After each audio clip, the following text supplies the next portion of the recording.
Keeping up with James. It was winter holiday season on the island of Sodor. Everywhere was covered in a beautiful blanket of soft snow. The Fat Controller was at the fitter's yard. The engines were having their snowplows fitted. "We must help get the island moving again," he boomed. "And when the lines are clear, I will need an engine to take the presents train to the holiday party at Knapford."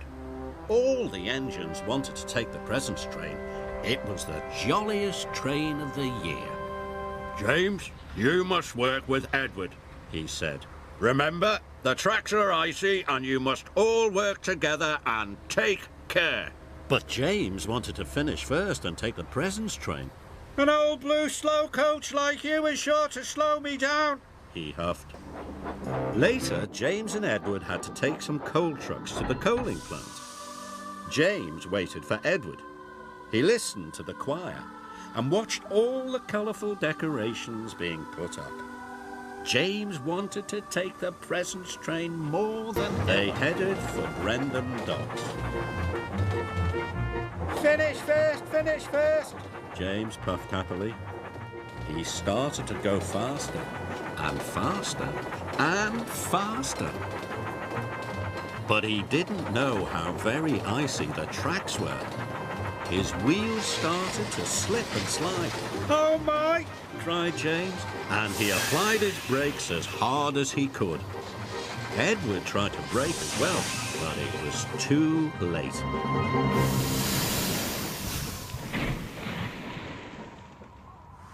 "Bust my buffers!" cried James. "Oh dear," wished Edward.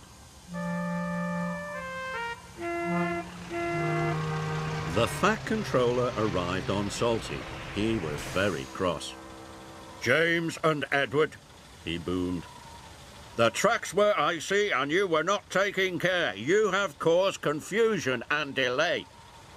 James felt bad. "Edward wanted to slow down, but I wanted to go fast so that I could pull the presents train."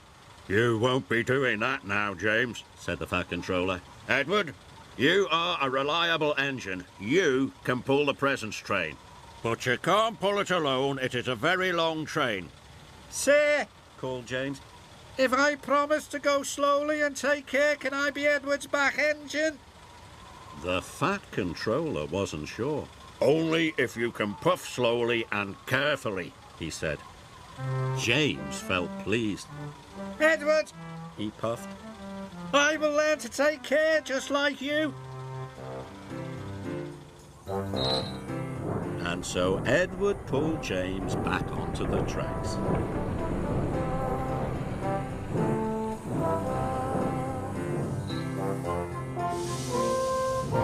Later, at Brendam Docks, the two engines collected the presents train and set off carefully for Knapford.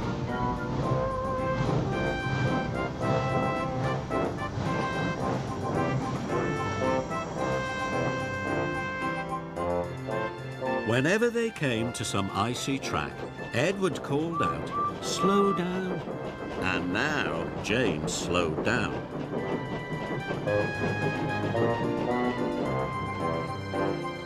And when they went down Gordon's Hill, Edward called out, "Apply your brakes."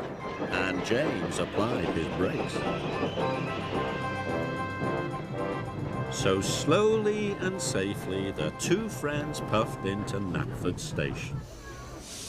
When the children saw the presents, they cheered and cheered. "Thank you, James," called Edward.